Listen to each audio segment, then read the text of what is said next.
Hello, everyone, and welcome back to another episode of the War Report. And we have quite a bit of news for you today. So, that NATO summit, which we'll be getting into in just a minute here, it looks like that went either horribly or wonderfully, depending on what point of view you're taking. We'll get into that a little bit, but we have that. Of course, we have some final news on this current Kazakh situation.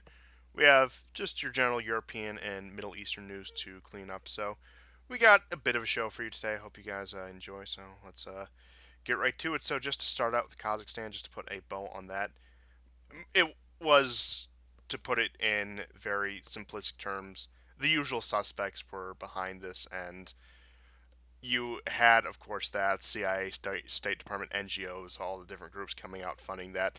No big names off the top of my head that I recognize. Like nobody is like high caliber as a Newland. So I guess this was just an intern practice run, which you figure Kazakhstan would warrant something a little bit more formidable. But I guess here we are. Most of the CSTO troops that had been deployed, whether those be from Russia, Belarus, Kyrgyzstan, wherever, have withdrawn and gone home. The government has stabilized the situation, and the threat of uprising and more or less open rebellion has been quashed for the time being. Now, as I was saying, the past episode we talked about this. I do believe this is a new model for the color revolutions, or to reference last week's title, how to counter color revolution. It's been worked down to how these things play out. They're very predictable. This is what happens, so you can nip them in the bud. Now, the question is that we've seen clearly Russia has learned something about how to respond to these. Will American tactics adapt to this? Will they realize we might need to do something different to prevent it being quashed like this again? Realistically, I'm going to say no, just judging on the state of the American empire and particularly institutions of the State Department, and to a lesser extent in terms of the Color Revolution, the CIA. Again, Color Revolutions are mostly a State Department operation that they usually pass the baton over to the CIA and Pentagon once fighting actually starts. See, somewhere like Syria or Libya, even Ukraine to an extent, even though Ukraine is still mostly a State Department basket case, which we have plenty to talk about with Ukraine in light of the NATO summit. Don't worry, we will certainly touch on that. But with all that being said, now that we've seen the Russians more or less come up with an effective means to counter these sort of clown shows, will American tactics adapt? I have a feeling that it's going to be quite some time before we see any introspection on behalf of the American State Department, especially under somebody like Blinken, in order to counter these situations. Uh, the only statement from the Biden administration regarding Kazakhstan was a very conspicuous, "We're certainly not involved in this at all. Don't look at us." Nothing about even support for the protesters coming out and saying, like, "Oh, we stand with freedom and democracy," or stand with these anti-corruption protesters, like they usually do. That was the model under the Trump regime, which was Venezuela, Iran, whatever. They'll come out and give the strong statement of support, like, "Oh, look, America's behind us," but Biden's administration, Biden's regime, I should say, only managed to muster, "Oh, we don't have anything to do with this. Don't look at us." And um, so, I know we've said this for a while, but I do think that Kazakhstan proves that, as it is exists in its current form, the color revolution formula is as good as dead, in my opinion, at least. I don't think they can pull off a color revolution like they have for the past 15 years. Again, I'd say the last semi-successful one being Ukraine, and that's even a bit of a stretch. Uh, that model has been exhausted. It is simply too far gone to actually use that, and it's an end of an era, and I say, frankly, good riddance, and I wonder what they'll have in store for us next. I imagine it will become only more unhinged, but again, there's the real catch-22 with the American empire. They turn to these co-revolutions because they don't want to have those overt shows of force and that overt aggression, which has really been a stain on them since, say, the Iraq War. I mean, before that, but especially the Iraq War in recent memory. But with that, so kicking down doors and overthrowing regimes by force, direct force isn't really something they can do anymore. So the color revolution again, which has been that model for the past 15, almost 20 years, it looks like that has finally been exhausted, and it its final resting place is in that of Kazakhstan. Right. And if you put it in context, over the last 2 3 years, this is the third failed color revolution. Hong Kong being, uh, the first in these three, and then Belarus, and then lastly, this is perhaps maybe their worst one. Um, I dug in and I mean, I found if you want to, go on that line, it could be the fifth failed one after Iran and Venezuela as well. that's true. Venezuela was another one. I completely forgot about that. They failed at least twice there. So, and if you include Myanmar, you could say that the Chinese preempted them in in Myanmar. So, and that was a strategic move because, of course, the growing tensions in the in the Pacific right now, in the South Pacific, the what's now being called the Indo-Pacific, um, for obvious, soft power propaganda Yeah. reasons. So yeah, the Indo-Pacific along with the Arabian Gulf, right? Yeah. That's right. That's right. Very good.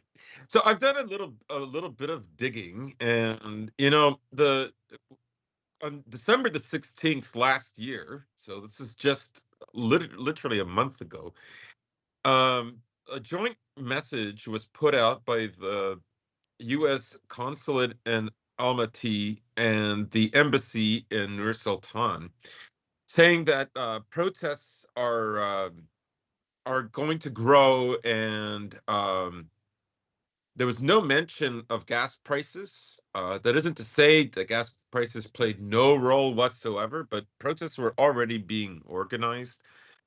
It was a group that that the government in Kazakhstan considers to be a terrorist group. So the U.S. did acknowledge that.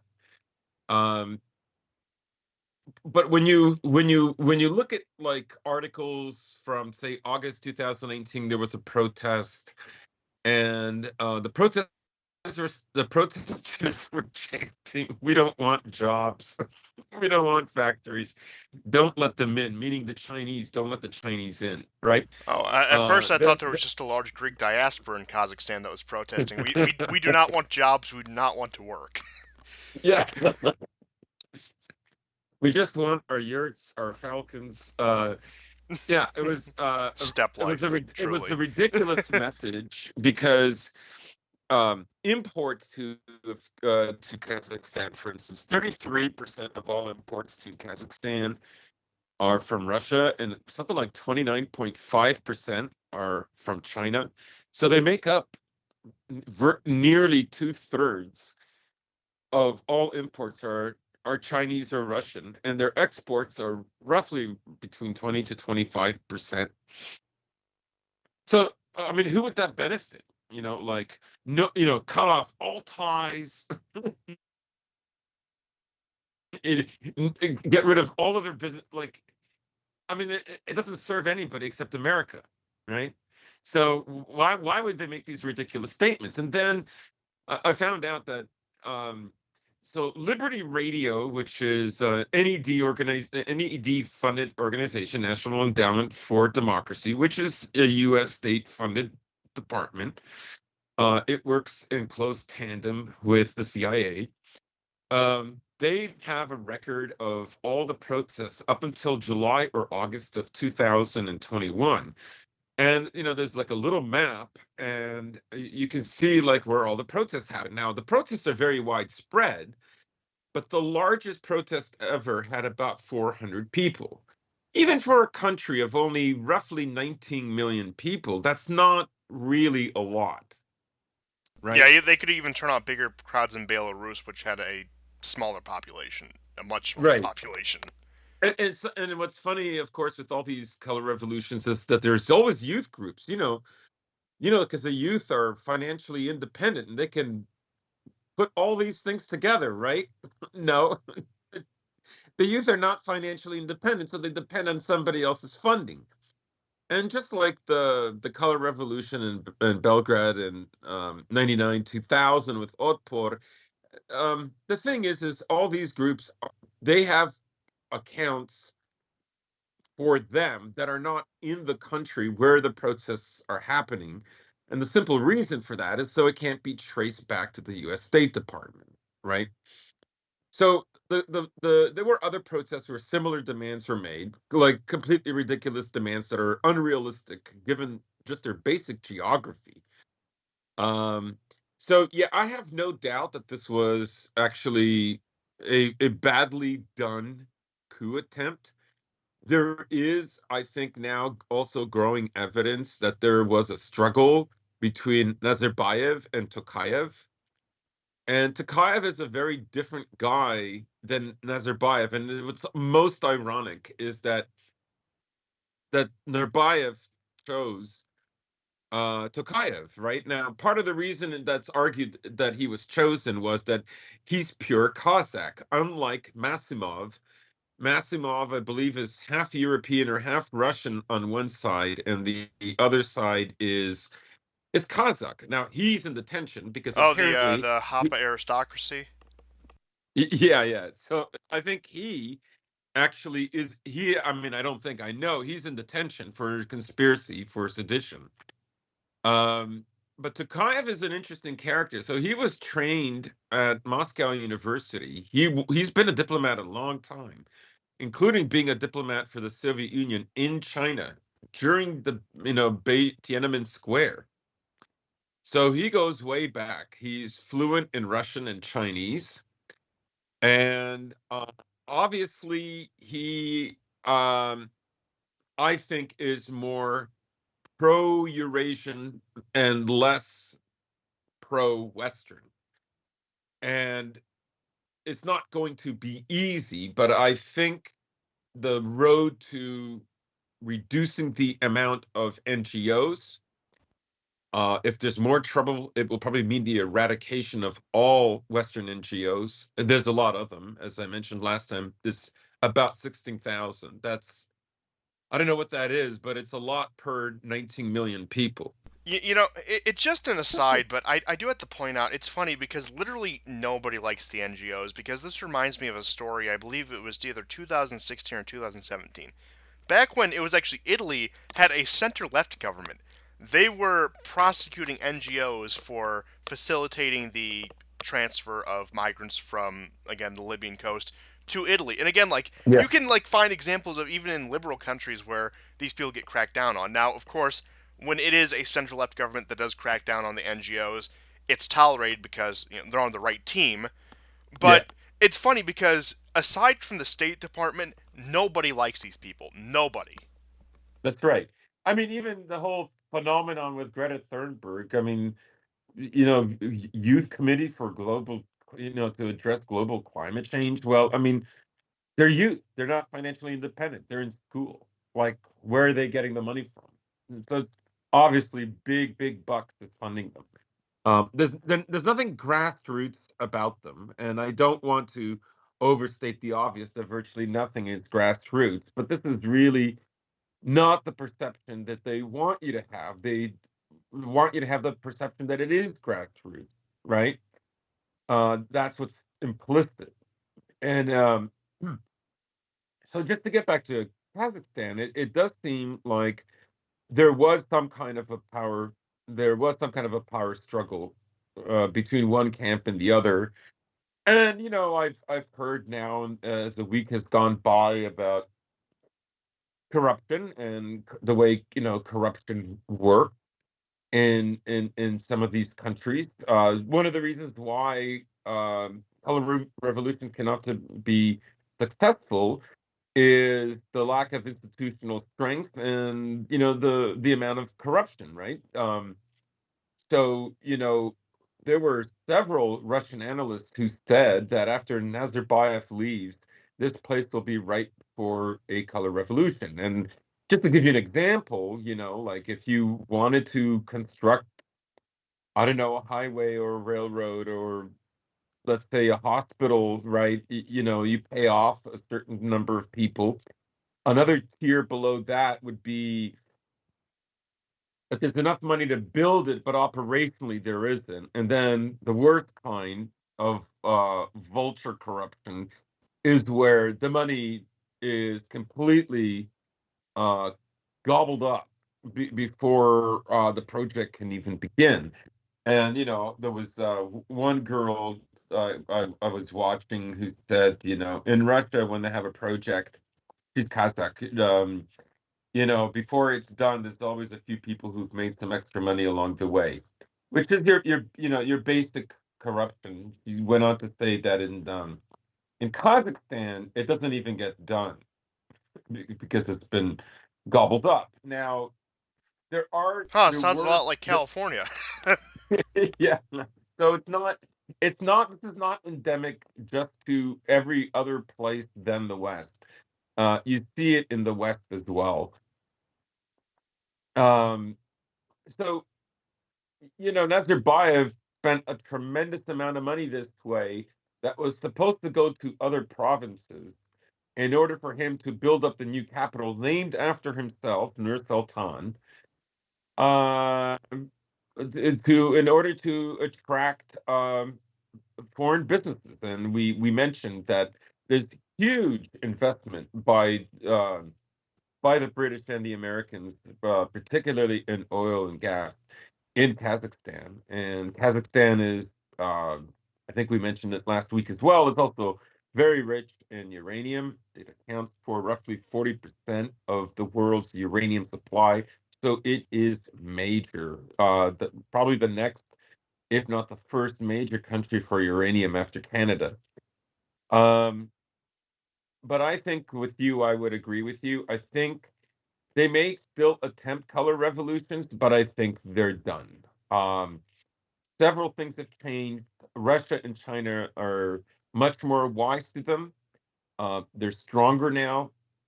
They're more financially stronger now, and they're capable to withstand them. Whether it's something like the protests in Moscow in 2011 or Hong Kong, they're able to weather them. They're able to preempt them. And when the war broke out in eastern Ukraine, I used to watch a guy. I believe his last name was Starikov, and I don't know what happened to his channel, but I distinctly I was just beginning to learn about all this stuff back then, about that region. And he was already talking about having gone to St.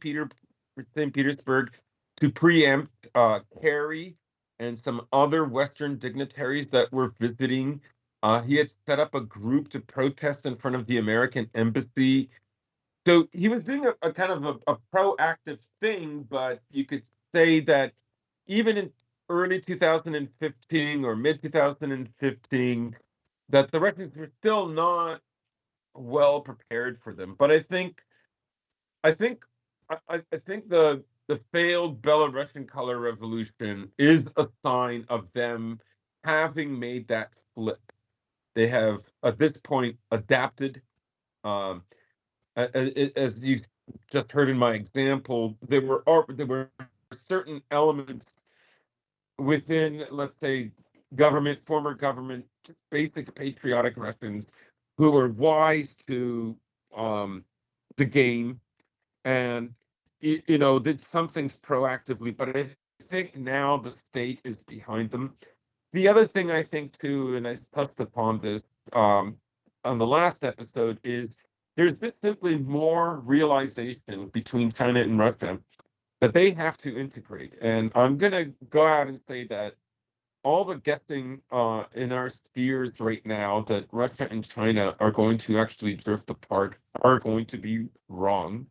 Russia and China will actually grow even stronger in their unity with one another, in their cooperation. Kazakhstan does not mark a division, but a further thing. And just to drive the mess home, 2021 broke every single record between Russia and China in terms of trade. Yeah, So absolutely. no, And they are again, I not will going also to further cement the drift point apart. that, again, China is far too reliant on Russia for it to be any other way. Again, people always think it's China is going to subsume Russia.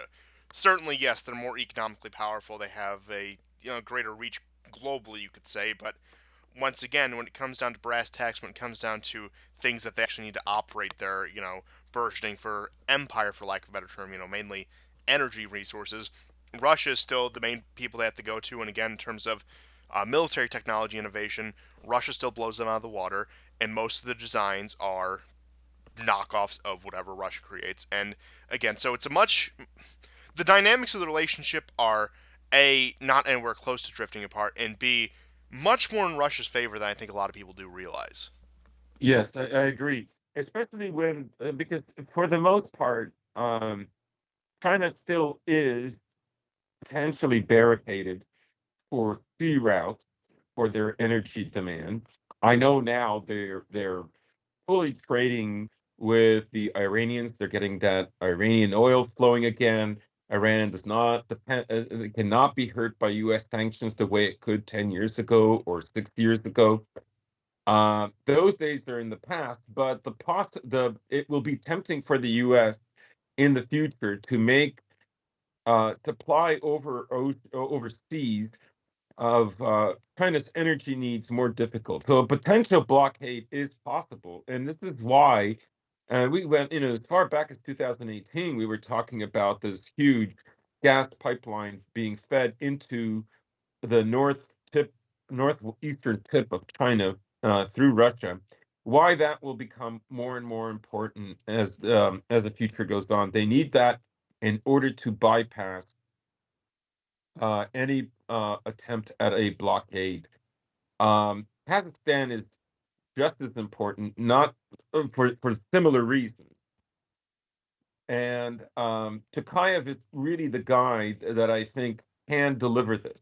I think Nazarbayev's vector politics, multi-vector politics, well, it was smart and it still may be the best option for Kazakhstan. You know, um, Nazarbayev chose that because, and he maintained that approach over the years because he didn't want to become another country that was fully captured by one system or the other.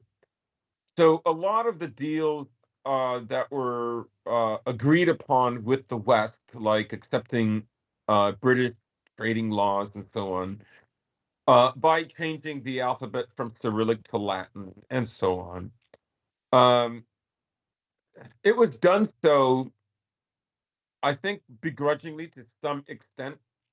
I don't think Nazarbayev ever wanted to become a lackey of just the West, primarily because the West, if you didn't behave, if you didn't go another mile, you could end up like Iraq or Libya or Syria. All those countries at one time were very close with the U.S. and with Britain and Israel, and all of them, suffered the worst of fates. So, particularly in this case with Iraq and to a lesser extent with Syria. Libya is a little bit different, but I think people understand the general point I want to make.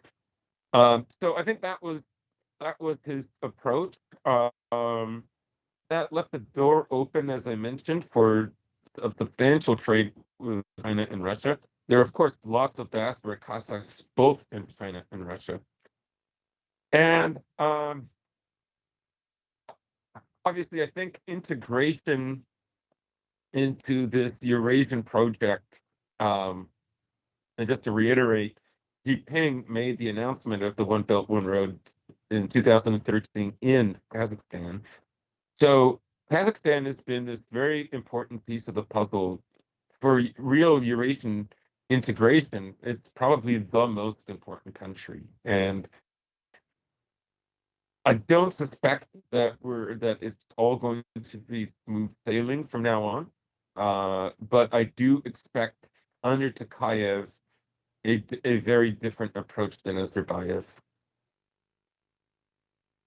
Oh, certainly. And I do have to say, in regard to the question of Russia and China, you bring up Iran and the energy deal there. scrapping the JCPOA on the American part was probably one of the worst things the Empire could have done in terms of keeping a Yeah. China contained, which is funny because this is a point I like to touch on a lot that oftentimes, especially in the past few years, the Zionist wing of the American establishment and the more imperial minded wing of the American establishment often butt heads. And I think that was exemplified most in somebody like Hmm. Brzezinski, who was willing to, again, sideline Israel if it was for the interests of the American empire, which is funny because it's also another inter-Jewish conflict. The question is, like, whether do we have our homeland, do we have the Zionist state, or is the American empire the, true Jewish homeland, for lack of a better term, that, like, oh, they're Yeah. much better at defending our interests. And it is interesting to watch those two come to a head, and that with the Iran deal, again, and think what you will about Obama, think what you will about the American empire,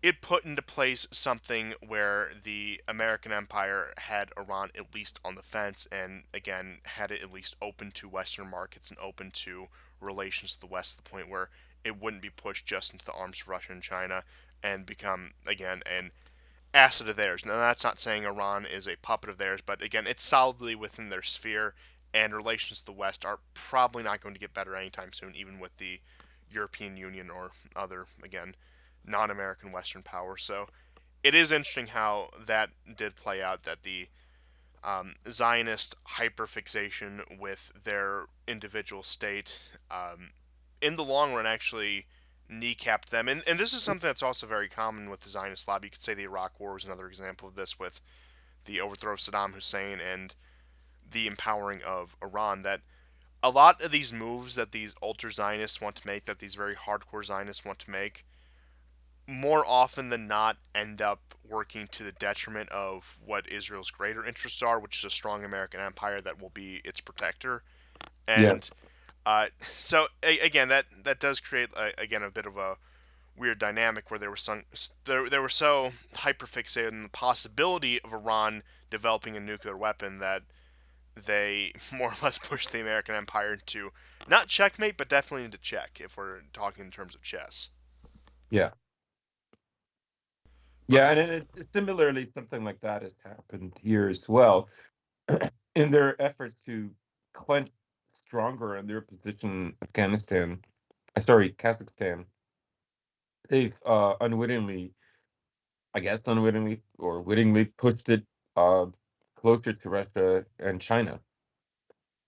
Um, but like I say, I think a lot of things that were less imaginable 7 or 8 years ago are not so now. Now they are, and I think that's also what's winning certain countries over. I mean, even the gay march in Georgia uh, this summer past, um, or rather last summer, in 2021. Who would have thought that, right? Like, Georgia's been a country that they've been threatening to put into NATO since 2008. It's not a country that I don't think it's any closer to being admitted into the EU or NATO than it was, you know, 13, 14 years ago. And they're willing to, ruin those chances if it means painting and subverting their culture. So I think, that too, in many ways, was very much a failure on the part of the West. oh, almost certainly. And again, one point I've made about the Western elite is how short-sighted they are, in the fact that even beyond the elected officials, they can't seem to think in more than 8 year cycles, 4 to 8 year cycles, because I think that's so ingrained in the American psyche due to democracy. Even these lifelong bureaucrats can't think longer than that.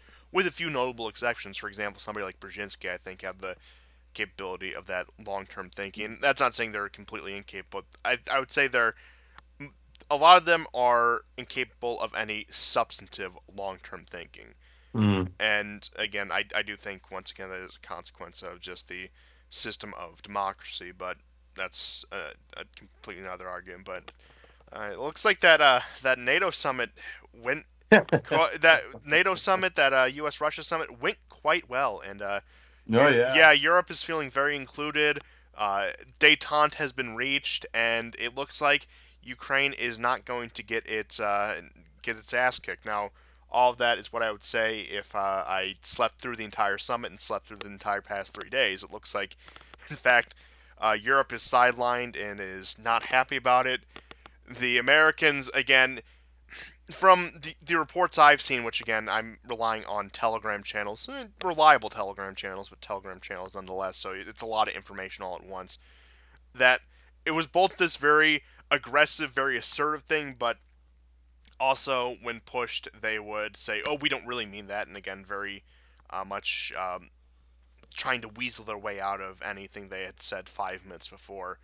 So it came off as just much like a president unhinged, and I'm not saying I expected that. I'm not really sure what I expected, honestly, but I'm certainly not surprised by any of that. And Mhm. with all of that being said, it looks like you could argue Russia came out of this pretty well. Lavrov looked pretty competent compared to his peers there, so that's one thing. I mean, granted, Lavrov is just a good diplomat in general, so that's to be expected. But now there's speculation once again that the summit has more or less fallen through. Probably it's certainly worse than the purple haired woman at the Alaska summit with China, because that wasn't really noteworthy. This is actually over substantive issues and not whatever formalities that was over. That was one of Biden's first the Biden administration's first diplomatic maneuvers was that Alaska summit, which again is mostly forgettable, like most Biden presidency, for understandable reasons. But it looks like now people are fear mongering once again about an invasion of Ukraine. Um, I honestly wouldn't know to say whether that it is the case or not, because again these things are so up in the air. But I do think the likelihood of some sort of Russian action in Ukraine has gone up exponentially.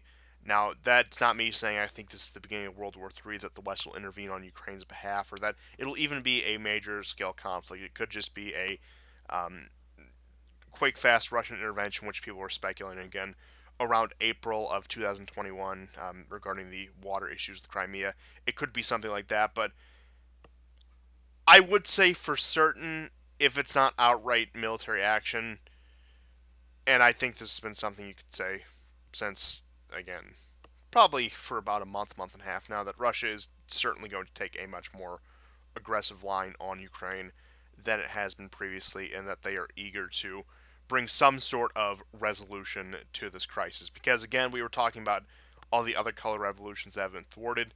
I'm not saying that Ukraine has gone poorly for Russia by any means, considering the fact they have Crimea. They still have a buffer state in the Donbass, and that Ukraine is generally in a state of disarray and is not looking like it's going to improve anytime soon. But I do think both for the Russian ruling class and the Russian people, it is a lingering issue that they want some sort of concrete resolution to, and that um, I would say that they're both growing somewhat impatient.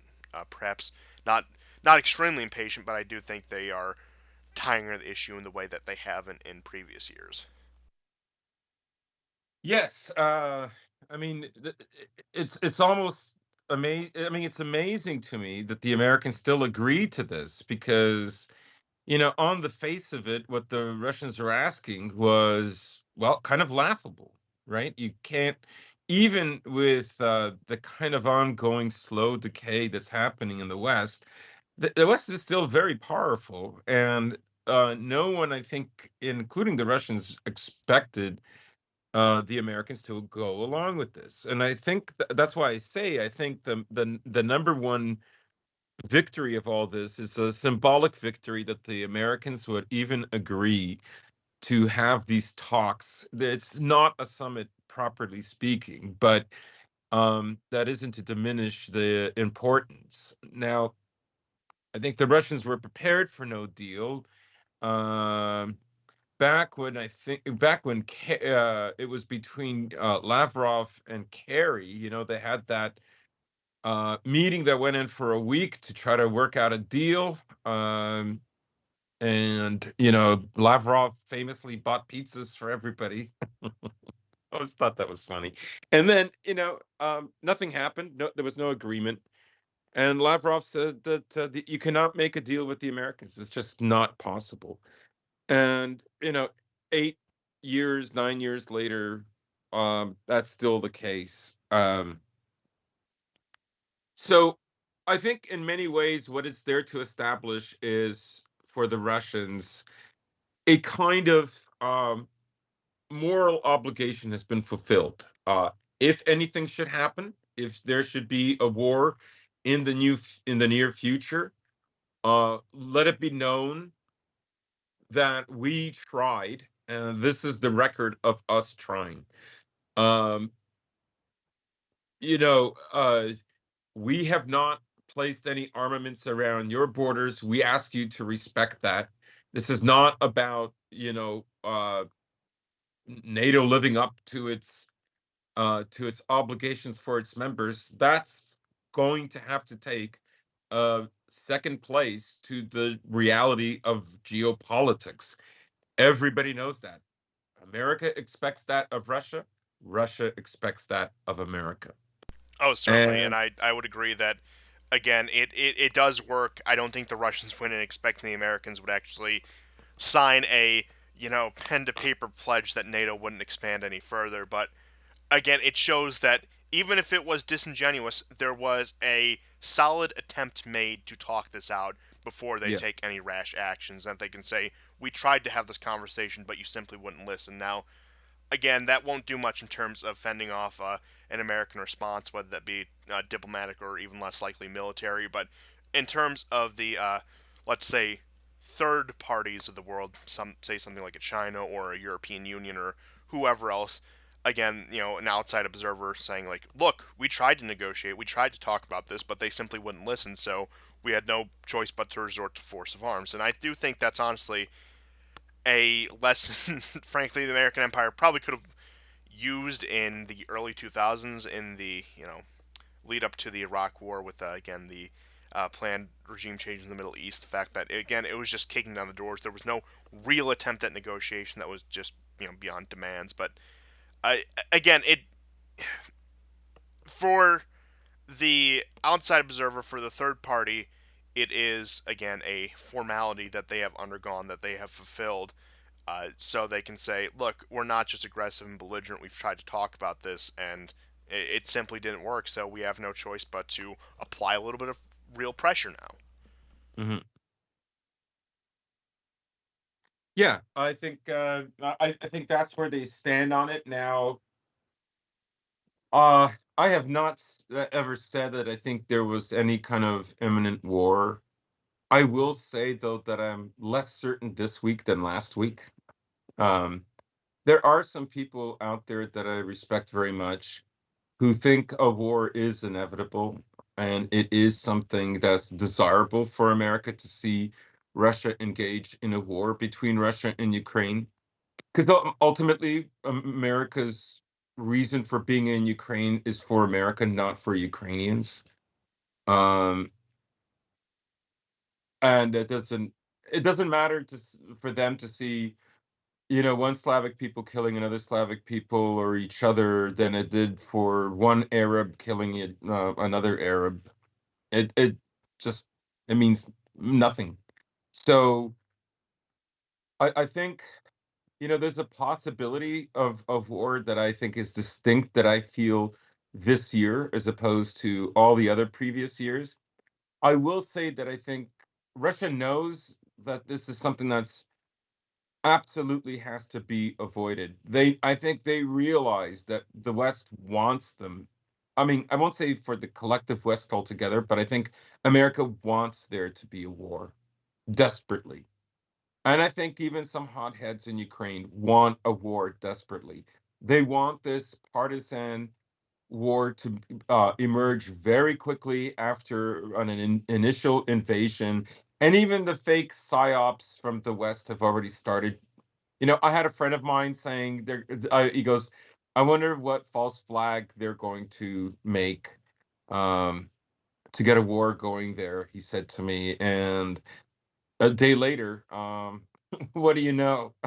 We have it on very good information from us. They never tell you who this senior White House official is, but they have excellent information that Russia is going to do a false flag. Like, I do find that interesting is that that word psyop and false flag just this week have been used by the mainstream, and it's words that they used to use against conspiracy theorists, and now they've made those words all their own. So I find that kind of funny, you know. I think everyone saw the article. Here's how psyops can save us from disinformation, and you know the latest one is Russia's going to do a false flag, which is funny because honestly, I've never seen that before. Russia usually is ahead of the game by a month or a few weeks for a fake gas attack in Syria, and they've They're been even pretty good with admittedly that. overzealous about that because they've said it a few Yeah, times where it just doesn't happen. yeah, yeah. Although that could be because they figured it out ahead of time, said that they had to scrap the plan. So that's trying to again that's just wading through smaller details. But again, it is quite interesting how all this has played out. How again false flags, psyops, conspiracy theories all become valid once, of course, again it's the dastardly Russians. Where usually, one thing I respect about their imperial ambitions are usually pretty straightforward about them, saying, "Oh yeah, these are Russia's interests and we will assert them." But you know, again, I would agree with you. I'm not saying war is likely, but it's much likelier than it has been since I would say at any point since the beginning of the crisis. And also, just to confirm, I wouldn't say it. It's again at risk for like a full scale war, for example, a NATO Russia war, an America Russia war, or even a all out Mm-hmm. Ukraine Russia war. And I do think that there are elements within the West and within Ukraine who do want Russia to take the bait and confirm all the propaganda about an aggressive, invasive Russia. But I look, unless Putin has completely gone off his rocker, I don't think that's going to happen anytime soon. Things seem to be pretty stable within the internal within the quote unquote Russian deep state, if you will, the Russian administrative state. I don't see any drastic change that would lead them to take this action. And again, I could see them maybe knocking a few heads, taking some actions, maybe giving the green light to the force in the Donbass to do whatever.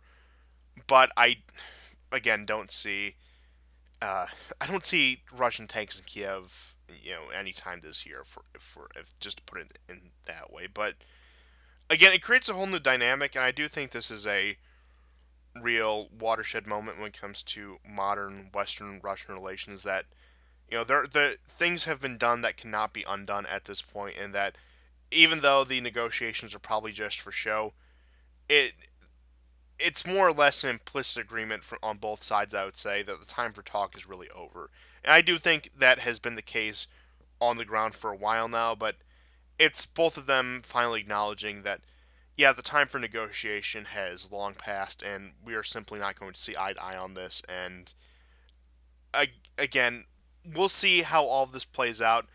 I don't think NATO, especially for a non-member Ukraine, is going to spill any blood or treasure for any potential Russian action. Now I could see them getting, and they already are getting paranoid in Poland and the Baltics and starting to, move troops there and militarize and do whatever. And I've just been also just there's been some um, people from the Balkans I've seen and not, Baltic, excuse me. Please don't jump down my throat about that. From the Baltic and Poland, for that matter, that are saying, for example, like we should have kept our nukes, and Ukrainians are saying we should have kept our again the usual chatter on the ground whenever this kind of stuff happens. So the situation, like I said, is much more serious than it was before. But I don't think this is again an eve of destruction sort of thing that we are on the brink of any sort of major war.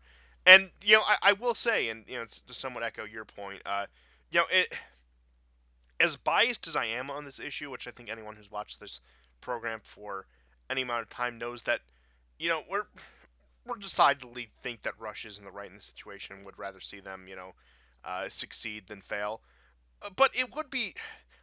I'm speaking for me personally. I don't know. Maybe you have a great bloodlust that I don't, but it would be a travesty to just see to yet another war, just even on that small of a scale on the European continent, just again over something so really just that seems just so petty. And again, I can understand the plight of both sides somewhat, but again, just the I don't know. Maybe it's because, especially on the Ukrainian side, the drive for conflict is such an external force, and that if this was some genuine upswell of Ukrainian nationalism or whatever, that might be different. But again, just the fact that this entire thing is being orchestrated, that you don't really see that drive for like Ukrainians to go out and fight Russia. That's not saying like they're would welcome the Russians with open arms, but the fight's just not in them, and it is somewhat disturbing to see that imposed on them. Hmm. Hmm.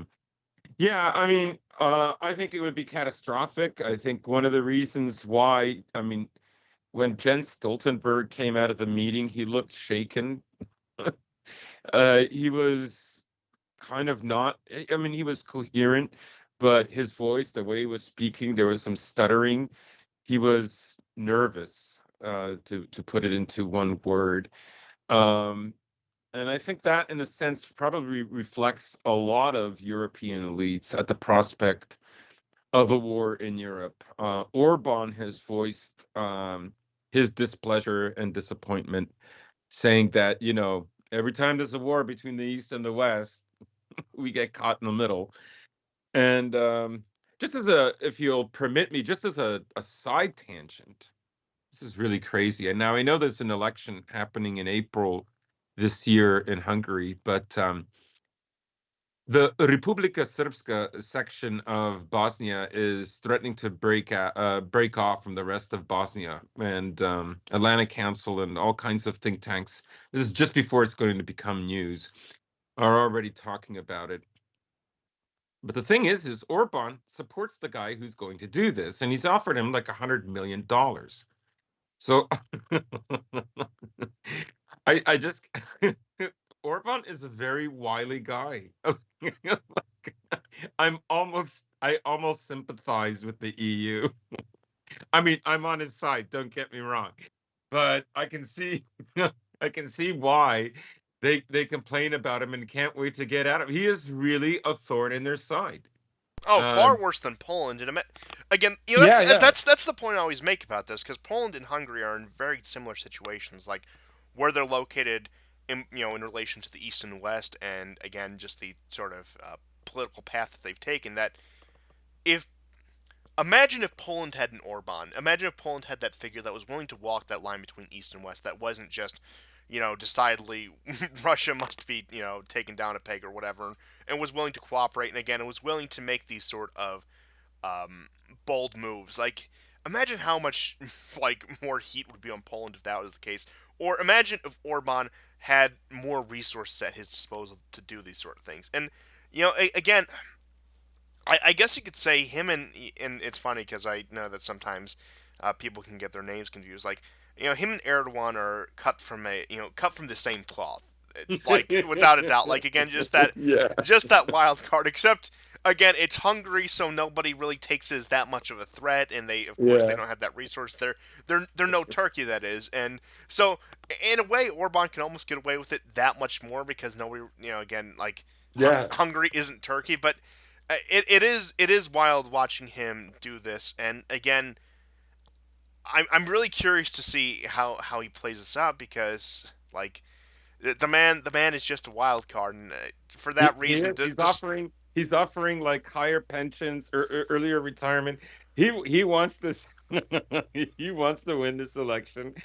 He's offering like the breakup of Bosnia, like for strategic partners in the region. He is so out there. Like it's mad respect for this I guy. mean, I'm just waiting for him to promise the reintegration of Transylvania into Hungary, because we know that's coming. We know it has to be coming at some point. He at least has to allude to it. And he did post that thing There's a on the price. 100th anniversary of the Trianon Treaty, which was the Hungarian treaty at the end of World War I, about something like, "Oh, look at all this Hungarian land that's been divided from us, and all these people that are outside our borders." Again, it does make it curious what a man like that will do with quite literally millions of people in diaspora just in surrounding countries. Now, again, I doubt we're gonna get Hungary's borders back from the days when it was still a kingdom, but it is like he's got to have something up his sleeve when it comes to all that like diaspora, and it's just wild, and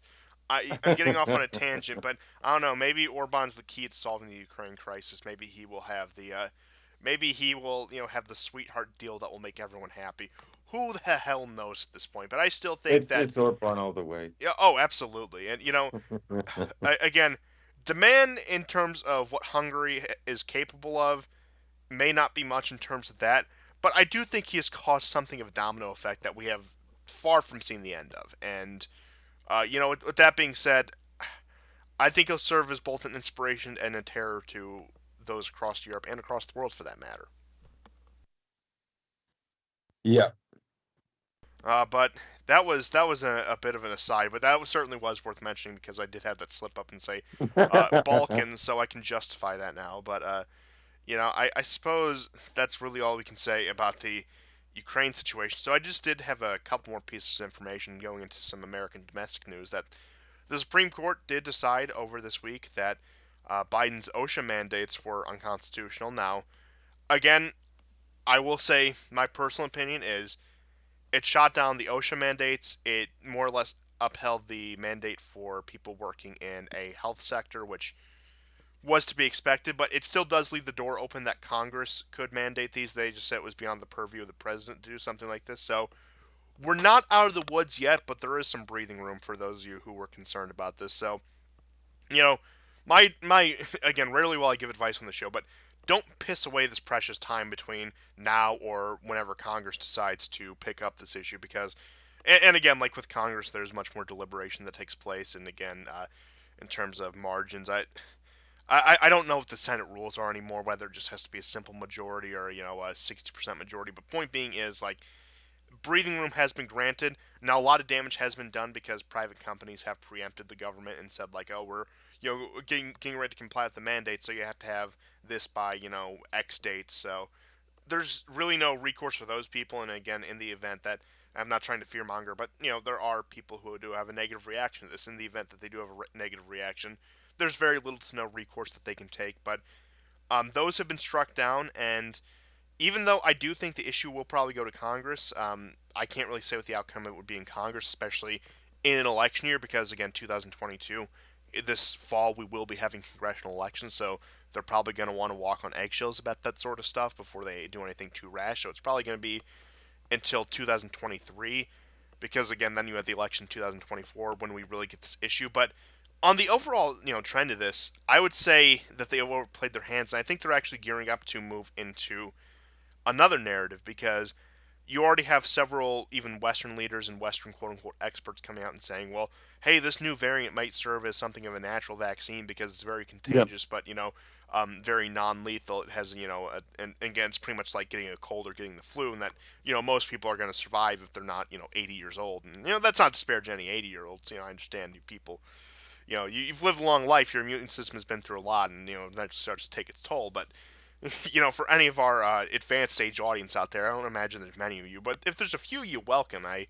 Um, I wouldn't figure this to be the show for you, but I'm glad to have you. But with all that being said, um, yeah, I know you're over here, you're pushing 80. Believe me, but yeah, this guy is as old as the hills. You don't want to mess with him, but but with that being said, again, it does look like that they are I think they've overplayed their hand on this, so they're trying to wind it down and probably adopt a new narrative, which I do think will be climate related with all this stuff that they're already starting to preempt with, like, oh, is your headache is related to this climate issue? Are your heart issues related to this climate issues? What about this climate change induced sickness or psychosis or whatever? Like, they're already moving into that phase from what I've seen. Now, I don't think this is completely over yet. I think they'll still probably milk a few more months out of this, but I do think that they realize they've overplayed their hand on this issue in particular after about 2 years. So they need to pack it up and, re-strategize because, again, it. I know we were talking earlier that there really is no grassroots movement, but there is such thing as grassroots discontent. Now, rarely can they organize themselves into a proper movement without any sort of elite backing, but I do think there was just enough discontent to at least stifle their plans for now. Again, I don't think this is a final surrender. I don't think that Trump is going to show up on the White House lawn and arrest Biden or whatever the Q people are saying nowadays. But Uh, Again, I do think it has forced them just the amount of discontent. The fact that there was just enough discontent, it has forced them to pull back and reevaluate their strategy. Which is why I think the Supreme Court, again, admittedly being part of the elite themselves, probably put an axe on this, saying, hey, I mean, it's not like there's one centralized plan they all follow, but there's a general narrative that they all follow, as we know. Some would call it the cathedral if they're more, well versed in somebody like Moldbug, but whatever. That's getting into minutia. But I do think there's an understanding among the ruling class that this narrative has served its purpose with its various successes and failures, and it's time to really put a bow on this because we've gotten most, if not all, we can get out of this. Right. And there are two pieces of what I would call good news and two pieces of bad news. The good news is when I heard this, of course, like you, I was elated. But I wondered, what about the big companies? What are they going to do? Because many of them, of course, will be more than happy to go along with what Biden is doing. Um, you bring up the cathedral. The cathedral does work that way. And we've seen it time and time again in the last 5, 6 years now. But GE has dropped it. And yes, I know that GE is almost 50-50 in terms of their voting for Republicans or Democrats, but GE is nonetheless a big deal. And so they have scrapped it. Um, the but there is some bad news. Now I know I said two pieces of good news, but I forget what the other good news is. Um, it may be is a real worry, and um, they want to get out of this. Now I know the lockdowns have not been consistent all across the U.S., but I think there is a general sense in America, given the polls, that it is rudderless right now. Who's in charge? And things are not going very well at all. So it could be that these actions have a positive effect on other Western countries. Now, in Canada, of course, and in Australia, the news isn't like that. In Canada, Quebec has introduced a tax on those who are unvaccinated. And there was a momentary victory where truck drivers that cross the border routinely to the U.S. For trade were exempt from the vaccine mandate. And then, just like literally an hour and a half after that was stated, and it made the news on the smaller apps like Telegram. They retrieved that immediately and said, no, it's not scrapped. And this reminds me of Australia with with Djokovic, right? So he's invited. So why invite him if this is going to break your rules? In any case, it went to court and he won. And their prime minister overturned their court. And this is what I mean about, like, not just bad news, but in the way that governments, maybe after COVID as well, will just simply disregard the judicial system within their governmental apparatus and just consider executive orders that override their judicial system. So, Yeah, but not in a I mean, cool way. obviously, In the a reason in a they did really this to lame way, though. right. So obviously, the reason they're doing this to Djokovic is because he's a Serb. I mean, Serb, he's a nationalist, he's an Orthodox, and they don't like him, and they don't like that he didn't take the vaccine. They knew. I mean, all these were knowns. They already knew he was. He had already had the virus in December. There's no unknowns here, so they knew what they were doing. Obviously, this was a kind of entrapment that they laid for him. If we're going to be brutally honest, they wanted to make an example out of him. So yes, I mean there is reason to celebrate. Hopefully, what begins in America rolls out everywhere in the West, and we have. I'm hoping basically for Austria for instance, to drop the vaccine mandates. We're getting more information now about, vaccine-related deaths and vaccine-related uh, um, health ailments that have resulted from this. The numbers are very high, according to some of the data that is being published right now. The UK Health Organization has children have died of the vaccines.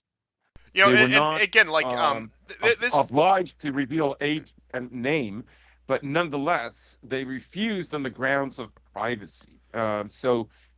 Uh, not not very good, not very transparent. I mean, Western governments, particularly in the last 10, 20 years, are the most opaque governments. And it's the one thing that they argue about how every other government in the world has to be transparent, like they are, and they're not. Yeah, I mean that just as an aside, that's a good example. Like, Russia and China can look at that. It's like, oh yeah, we're as transparent as you, which is not at all.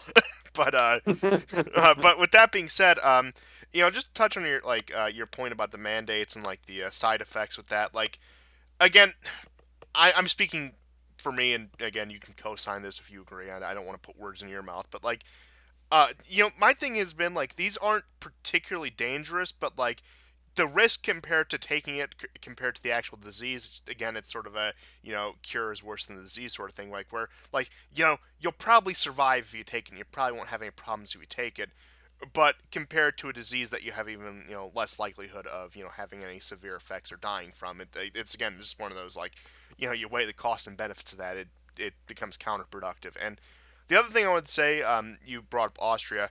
Austria and Germany are still in pretty hard overdrive about this, which isn't a surprise, especially with Germany and its status as the colonized country. But one point I want to bring up, which has been a really pleasant surprise, is that it was in Austria, I believe in Russia, and also in Serbia and Romania in particular, and just really all across the world. Um, the clergy of both the Orthodox and Catholic Church have actually been very good on this issue, despite, of course, the few examples you can point to where they haven't been. But like, I think it was like you had the Archbishop of Vienna coming out and saying like, "Oh yes, I support these protests." You had you've had several bishops in the Romanian Orthodox Church saying, "Well, yeah, it's you shouldn't be compelled to take this." I think maybe it was a Serbian bishop, maybe even the new patriarch, who was outright saying the same thing, and of course, several in Russia have said it as well. So again, it's been a really pleasant surprise in a time where a lot of people think that religious authority has been defanged. Seeing a lot of them come out and actually side with the side of sanity. Mhm. Yeah, it was kind of inconsistent at first, but the churches now have both kind of started to move toward being generally against the vaccine. Again, like you say, there are good and bad examples. There has not been um, the kind of unified voice that you would have hoped, and it certainly was not there from the beginning. But hopefully, what we're seeing develop now, scattered as it might be, is a trend toward the better. Um, Certainly, it wasn't. It did not look as hopeful 2, 3 months ago. I'll say that much. Yeah, I just thought that was interesting. Like, I'm not implying that again the clergy has as much influence as they did even say 20 years ago, but the fact that a group with even some amount of social influences come out and decidedly in again support of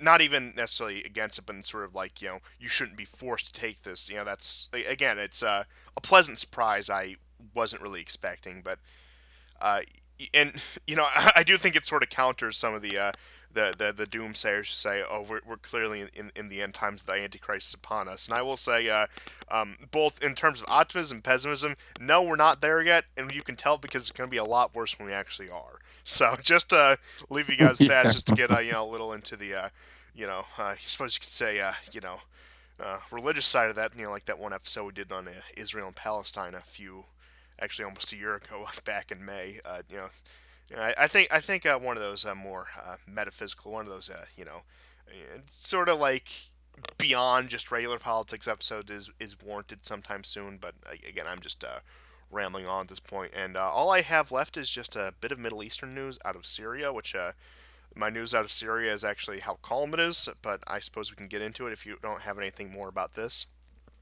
No, that's about it for me.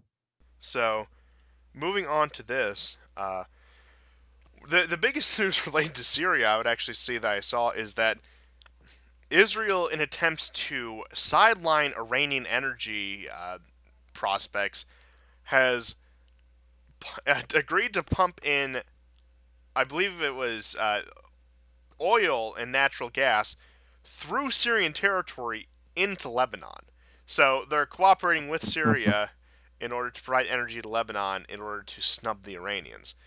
I just thought that was interesting that you know Israel's getting so desperate that it's willing to cooperate with both Lebanon and Syria to snub the Iranians, and I just and what's funny is that the Iranians are probably going to get their energy in there anyway, and Israel's just been looking rather impotent ever since the you know. Ever since the most recent debacle with the Palestinians, I think that really did a number on them in terms of PR, and that they haven't really recovered from yet, even this far out, and even though a lot of people aren't talking about it. So, just moving on from that in Syria in general, a lot of the activity around the Idlib area has calmed down, which, again, it didn't come out, at least as the main part of the negotiations, that Syria was part of it, but perhaps there was something of a slowdown in the fighting due to the fact that um, negotiations regarding Syria would be expected, so there was a bit of a hold off on the Syrian side. But again, it could just be that slowly but surely Idlib is collapsing, and you don't even have to really apply that much force anymore for it to go on. But I mean, again, there's a variety of factors why at this particular moment on this particular day why offensive might not be strong. There was an unidentified military aircraft flying over the SDF controlled regions. You had, of course, some Turkish activity, some Turkish shelling. You had the Turkish backed forces conducting an arrest of, I believe it was an SDF affiliated person in, again, that area around Manjib. And again, just minor activity throughout Syria. You had an SAA officer killed in a skirmish with one of the groups outside of Idlib. You had some skirmishes with ISIS remnants along the Euphrates, again, right there in that pocket of eastern Syria near Deir ez-Zor. But a relatively calm situation in Syria so far, and again, it looks like just the everything's being put in place for the, for lack of a better term, finale of this war, as things are starting to settle down, and that we're really getting into what things are going to look like in the post-war future of Syria, with again the remnants of these rebel groups being wiped out. You haven't heard really anything from the SDF or the Kurds in quite some time. They haven't made any statements. It looks like this is the first time in a while coalition forces really haven't been doing anything notable within Syria. Now, of course, they had some active air defenses in the area where ISIS is present. But again, really not much out of Syria, and again, we're in a much different world than we were even 2 years ago when Syria is on the back burner, which it has been for the past few years on the show. And again, even when we get to it, when there's very little news regarding it, you know that we're living in a very fundamentally different world than we were in 2018 or 2019. Yes. I mean, the other bit of news that seems to be cooperated by the Syrian Observatory is the Russians have killed about 30 ISIS members in central Syria. But as it's been noted in the past, they need a, a much larger force to clear that area out. Um, and again, we hope that that happens, and we hope that the big players that are funding this war, Arab Peninsula states, Israel, America, particularly, that they see the writing on the wall, and that they give up, because uh, you know I mean, I would hate to see where these fighters will end up.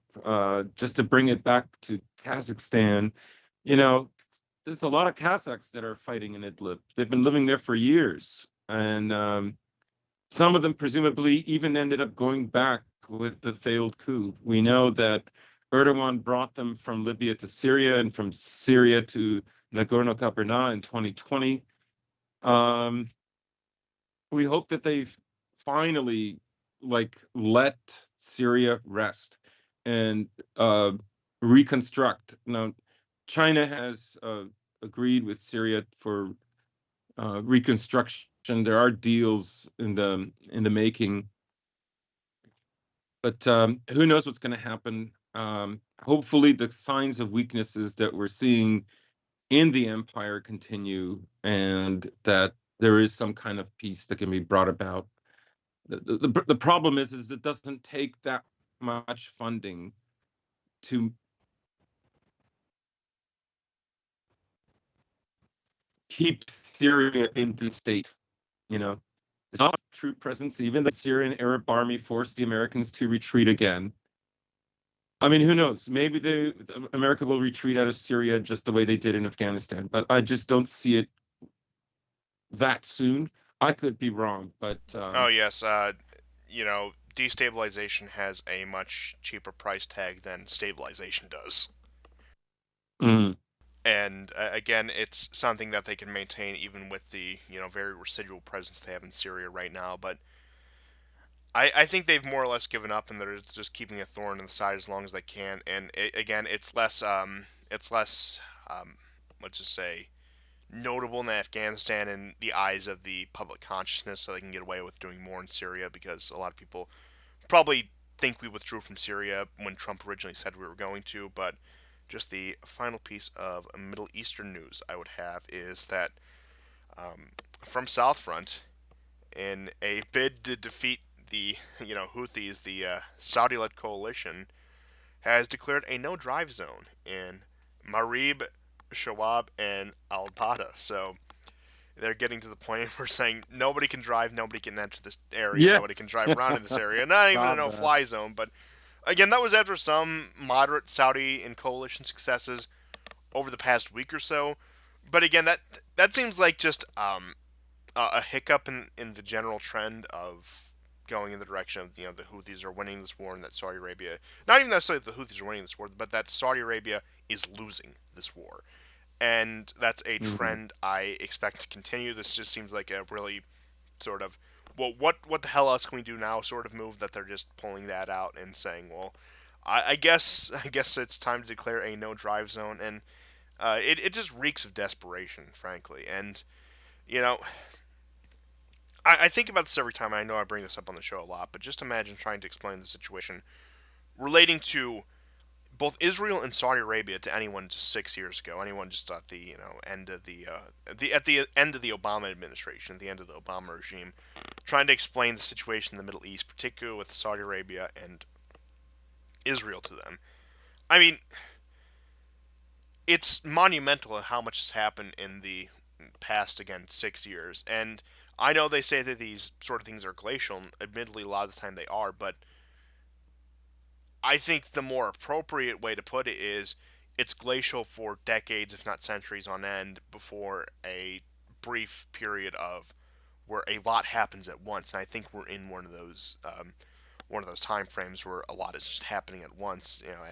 And when things will calm down, I really don't know. I still maintain that we're seeing the biggest geopolitical shifts, just not even the Middle East, all across the world, that we've seen since probably the end of World War One and the collapse of the old European empires in between the world wars, and subsequently after, from that 1910 to 1950 40-year period, I would say, again, I know that this we're really just at the beginning of this era, which I would say started probably, you know, just to put a nice timestamp on it, at the beginning of the Trump regime, Trump administration, whatever the hell you want to call it. But again, so I know we're nowhere close to the 40-year mark on any of this insanity, but I do think we're in an era where I think we're in for a few decades of great upheaval, and what will come out on the other end of this, I really can't say. And something I said a few years back, it was about just over 2 years ago. I try explaining to anyone in 1905 that communism would rule half of Europe, and that the European empires would start to be dismantled, and America would rule the other half of Europe. In just 40 years, by 1945, that would be the reality of the world. I mean, that it's just a completely alien vision to just anyone living, say, in Europe or America or even anywhere else in the world in 1905, that would be the reality in 40 years.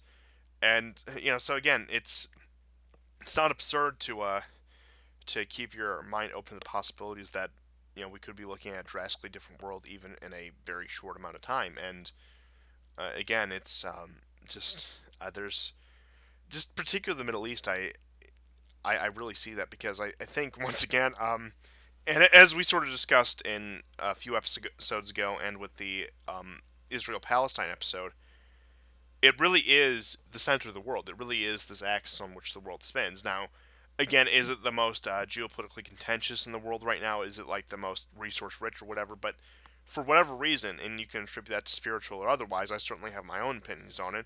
It does seem to be the pivot on which the world spins. That what would have in ancient times been called Mesopotamia. Just that general region right there that really bridges together Europe, Asia, and Africa. And again, it just continues on that and seems to reverberate across the world. And really, I suppose you could say, even though we do the year in review episodes at the end of every year, you could almost say that every episode is a year or several years in review episode because it's impossible to talk about these things without referencing things that are sometimes centuries or just a few years in the past, depending on what you're talking about. And it again, especially with a lot of the Middle Eastern issues, it becomes very hard to talk about just contemporary things. And I would like to think that's what sets it apart from a lot of people, that we try to again tell you the full story to the extent that it's relevant, try to pull on all the relevant information and give it to you guys, and tell you guys what we honestly think. And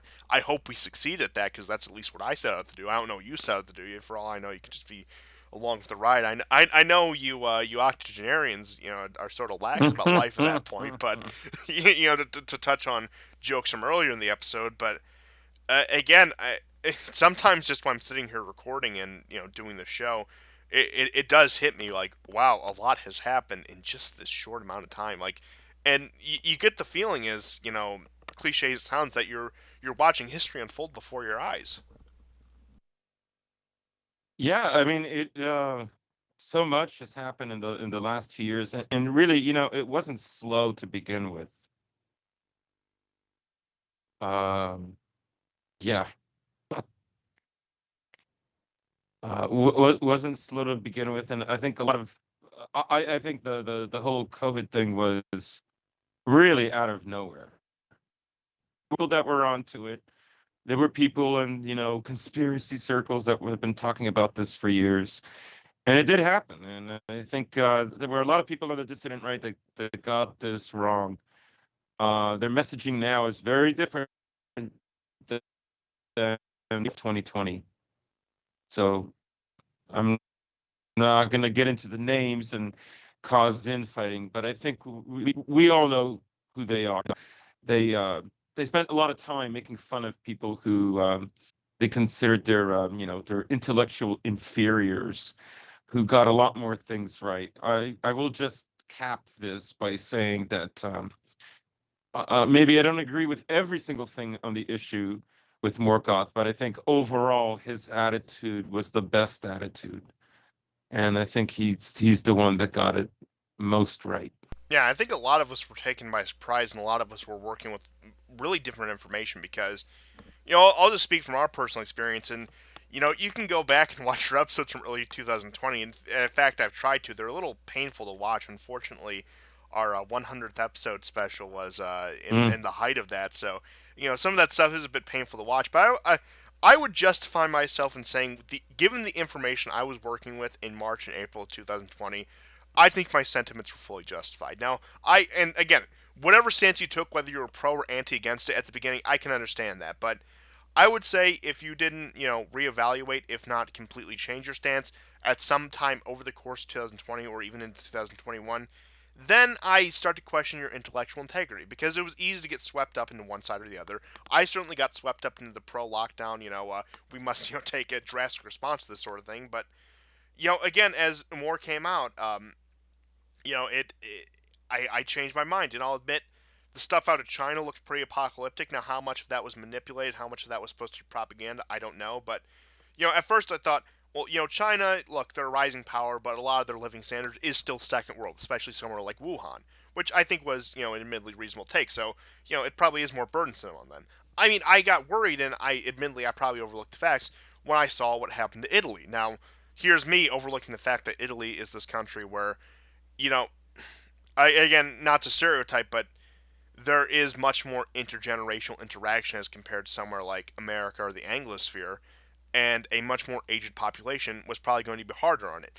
And again, it was particularly in northern Italy that was hit hard. But again, just my, just doing the my ancestors thing, and looking at what was happening to the country where my ancestors came from, I felt a bit more personal about it. So again, I was rash. I overreacted. I'll fully Mhm. admit that, and this is something I've discussed before on the show. I've never tried to cover this up, or at least I don't think I have. And if I have, I did not intend to. But with all that being said, I think it was easy to get caught up in one side or the other. But now that the dust has settled, again, I think it's really foolish to even believe the official narrative. And again, even in terms of the right wing, I think you could consider us sort of late bloomers in terms of realizing this was, all, I think hoax is a bit too harsh a word for it, but again, that this was not what it seemed on the surface. And, again, it took me to like, pretty much I'll tell you the story is like I actually went to a wedding for a family member in the summer of 2020, and again, nobody followed any of the restrictions, which at that point I didn't really care, but it really drove home the fact, like when I didn't get sick, when nobody I knew got sick, or when I didn't hear any reported thing, this event that had a few hundred people there, that, there was no real outbreak there. It sort of, crushed my belief that, wow, this is, the next Spanish flu.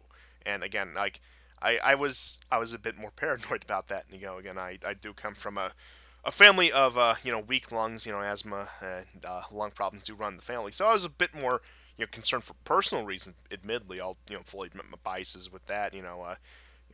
Here, have fun with my medical history. I'm sure that's a riveting topic for you guys on our show about geopolitics and civilization. But again, I think that regardless of where you stood at the beginning of this, with how little information there was and how much perceived information there was easy to fall into a trap. But I do think, given proper time to analyze it, that yeah, okay. And there's even people who are still more, I would say, what's the word for it?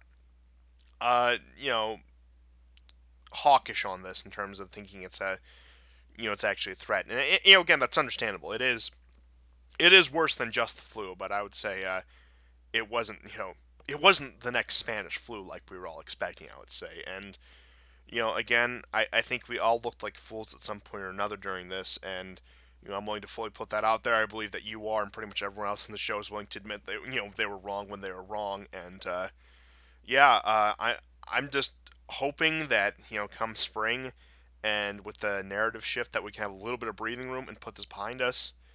And yeah, it's certainly been an interesting time.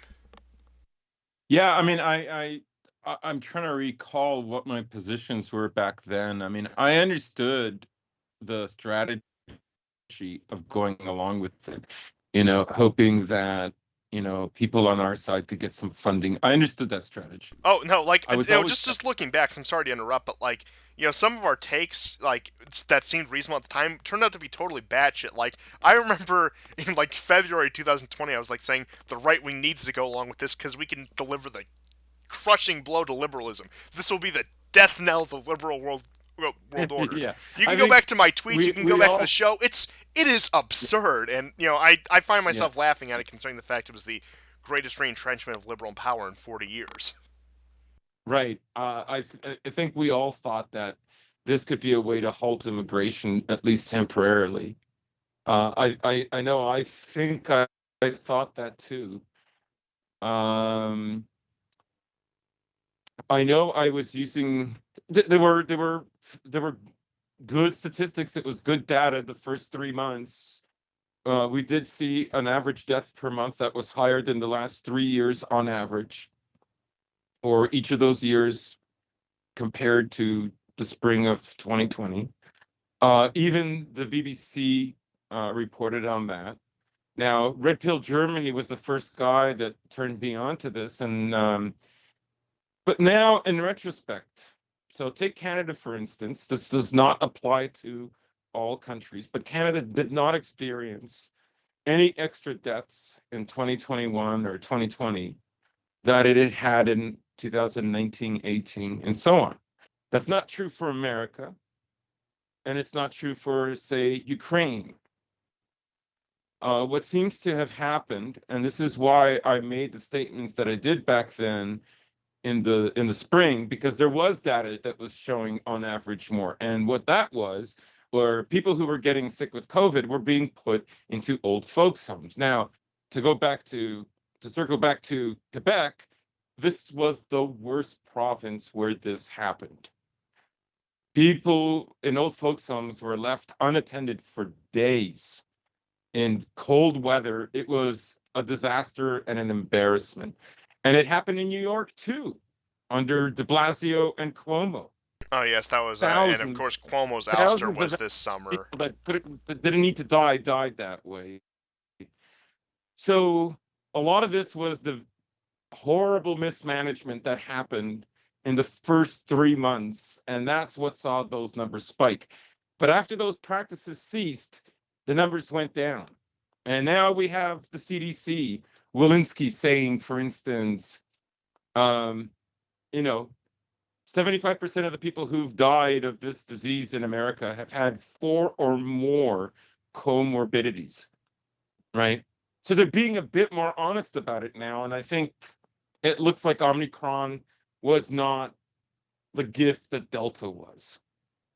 Oh, certainly. In fact, again, they're using it as the narrative shift, saying like, "Oh, it'll serve, like as a natural immunity, and that people will, pretty much everyone's going to get it because it's so contagious, but it's not as lethal as previous strains." So, again, watching as they bring that narrative to a close, and again, I do think, and this is something I was saying at the beginning of it that I'll still hold to, that even though this wasn't as severe as some may have expected, including even myself at the beginning of this, I do think it shows some cracks within the American healthcare system that simply cannot be, unseen, such as, again, just the state of the average American, the state of their diet, the state of just their health in general, and not to mention the fragility of our supply chains and the capability of our, of our healthcare system to actually contain something of a crisis event. Now,